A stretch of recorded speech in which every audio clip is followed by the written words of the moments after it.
Hello, നമുക്ക് രാവിലെ തന്നെ ഒരു യാത്ര പോയാലോ? ഞങ്ങൾ ഒരുങ്ങി ഇറങ്ങിയപ്പോൾ തന്നെ സുക്കി പുറത്ത് കിടപ്പുണ്ടായിരുന്നു. ഞങ്ങൾ ചോദിച്ചു നീ വരുന്നുണ്ടോ വരുന്നുണ്ടോ? വരുന്നുണ്ടോ എന്ന്. അപ്പോൾ അവൾ എന്താ പറഞ്ഞതെന്ന് നോക്കാം. സുഖി നീ വരുന്നുണ്ടോ? ഏ അവളവിടെ കിടക്കുകയാണ്. പിന്നെ ഞങ്ങൾ അമ്മണിയാടിനോട് യാത്ര പറഞ്ഞു. അവൾ പക്ഷെ ഞങ്ങളെ മൈൻഡ് ചെയ്തില്ല. അവൾ മുകളിൽ ഏതോ ഒരു കാക്കേനെ നോക്കിക്കൊണ്ടിരിക്കുകയായിരുന്നു. പിന്നെ ഞങ്ങൾ അവിടെ നിന്ന് പതുക്കെ നടക്കാനായിട്ട് തുടങ്ങി. 14 വർഷത്തോളം സ്കൂളിലേക്ക് നടന്നു പോയ വഴിയാണ്. അപ്പോൾ ഇന്ന് നടക്കാമെന്ന് വിചാരിച്ചു. അങ്ങനെ ഞങ്ങൾ നടന്നു. അത് ആ പാടത്തിൻ്റെ അക്കരെ കാണുന്നതാണ് തുരുത്തിക്കുഴി ഷാപ്പ്. ഇപ്പോൾ അത്യാവശ്യം ഫേമസ് ആയിട്ടുള്ളൊരു ഷാപ്പാണ്. ഒരുപാട് ആൾക്കാർ അവിടെ പുറത്തുനിന്ന് ഫുഡ് കഴിക്കാനായിട്ടൊക്കെ വരുന്നുണ്ട്.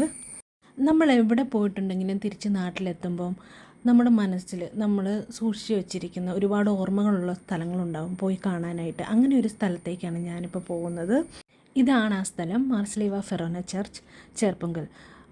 ലൈഫിൽ ഒരു നല്ല ടൈം സ്പെൻഡ് ചെയ്തിട്ടുള്ള ഒരു സ്ഥലമാണ് ഇവിടം എന്ന് പറയുന്നത്. കാരണം സ്കൂള്, അതുപോലെ പള്ളി, പെരുന്നാൾ, അങ്ങനെ ഒരുപാട് ഓർമ്മകളുള്ള ഒരു സ്ഥലമാണിത്.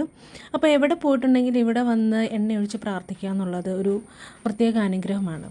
അപ്പം ഞങ്ങൾ ഇങ്ങോട്ടാണ് ആദ്യം വന്നത്. വന്ന സമയത്ത് അവിടെ കുർബാന നടക്കുന്നുണ്ടായിരുന്നു. ഞങ്ങൾ ജസ്റ്റ് കയറി പ്രാർത്ഥിച്ചു, എണ്ണയൊഴിച്ചു, കുറച്ച് തിരികൾ വാങ്ങിച്ചു കത്തിച്ചു. പിന്നെ നമ്മുടെ പുണ്യാളൻ്റെ അടുത്തേക്കാണ് പോകുന്നത്. അന്തോണീസ് പുണ്യാളൻ മീനച്ചിലാറിൻ്റെ തീരത്ത് തന്നെയാണ് രൂപക്കൂട്ടിലുള്ളത്. ഇന്ന് ചൊവ്വാഴ്ച ദിവസം ആയതുകൊണ്ട് തന്നെ ഒരു പ്രത്യേകതയാണ് ഇവിടെ. അപ്പം ഞങ്ങൾ ഇവിടെയും കുറച്ച് തിരികളൊക്കെ കത്തിച്ചു. ഒരുപാട് പേര് ഇവിടെ വന്ന് പ്രാർത്ഥിക്കാറുണ്ട്. പുണ്യാളൻ നേരെ നോക്കിയിരിക്കുന്ന മീനച്ചിലാറ്റിലേക്കാണ്. മീനച്ചിലാറിൻ്റെ തീരത്ത് തന്നെയാണ് ഈ ഒരു രൂപക്കൂടുള്ളത്. മഴക്കാലങ്ങളെ ഒരുപാട് ആഘോഷമാക്കിയിട്ടുള്ളൊരു സ്ഥലമാണിത്, മീനച്ചിലാറ്. മീനച്ചിലാറ്റിൽ നിന്ന് എപ്പോഴാണ് വെള്ളം കയറുന്നതെന്ന് ഞങ്ങൾ നോക്കിയിരിക്കുകയായിരുന്നു. കാരണം ആ സമയത്ത് നമുക്ക് സ്കൂൾ പെട്ടെന്ന് വിടുമല്ലോ. അപ്പോൾ അങ്ങനെ നോക്കിയിരിക്കുമായിരുന്നു. അതൊരു ഓർമ്മയാണ്. അതുപോലെ ഈവനിങ് ടൈമിൽ ഈ ഗ്രൗണ്ടിൽ നേരത്തെ സ്കൂൾ വിടുന്ന സമയത്ത് പിള്ളേർ ക്രിക്കറ്റ് കളിക്കുകയും ഫുട്ബോൾ കളിക്കുകയും ഒക്കെ ചെയ്യുന്നുണ്ടായിരുന്നു. ഇപ്പം അങ്ങനെയൊന്നും ഇല്ലയെന്ന് തോന്നുന്നു.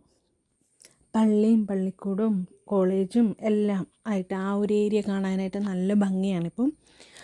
പിന്നെ ഞങ്ങൾ തിരിച്ചു വരുന്ന വഴിക്ക് പള്ളിയുടെ സൈഡിലായിട്ട് ഒരു ലവ് ബേർഡ്സിൻ്റെ കൂട് കണ്ടു. ഞങ്ങൾ കുറച്ച് നേരം അവിടെ സ്പെൻഡ് ചെയ്തു.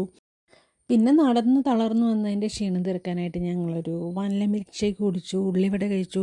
തിരിച്ചു പോകുന്ന വഴിക്കാണ് പള്ളിയുടെ പിറകിലായിട്ടൊരു ചേട്ടൻ ഐസ്ക്രീം വിൽക്കുന്നത് കണ്ടത്. അപ്പോൾ അത് കണ്ടപ്പോൾ അത് കഴിക്കണമെന്ന് തോന്നി. അങ്ങനെ ഒരു ഐസ്ക്രീം വാങ്ങിച്ച് കഴിച്ചു. തിരിച്ച് ഞങ്ങൾ ഓട്ടോയ്ക്ക് വീട്ടിലേക്ക് വന്നു.